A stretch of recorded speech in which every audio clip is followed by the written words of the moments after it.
I was born in Canton, China, and then I came here before I was a year old. Toronto is cool because like it's really multicultural and like you can kind of do whatever you feel like doing.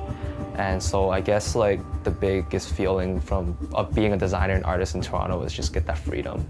I think what draws me is the people, because I feel like anybody who's like courageous enough to like approach this path, this unconventional path of being an artist or a designer, I think these are people who you want to hang out with more. I feel like they're just fearless. They're not afraid to be themselves. I've never actually knew what illustration was when I went into OCAD. I just knew it was about like drawing. And I've been drawing since I was a little kid, and I wanted to draw for a living. But like I've been hearing a lot of horror stories about fine arts and how you can't get a job from it.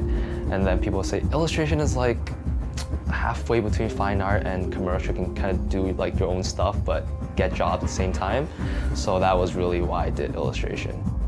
My thesis is about traveling, and I travel a lot.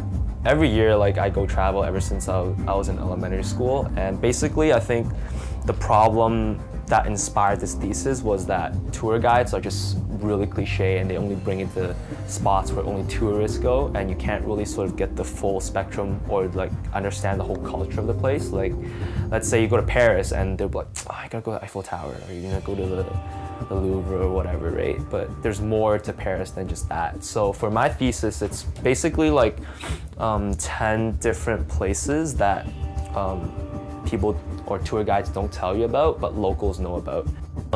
Ever since high school, like I knew that my medium was just using pencil crayon, and so I've stuck with that. For me though, because like when I'm doing illustration, like stuff like that, like it's my illustration style, right? But like on my own, I actually do a lot of like pencil crayon studies like that, and it's like a lot more realistic.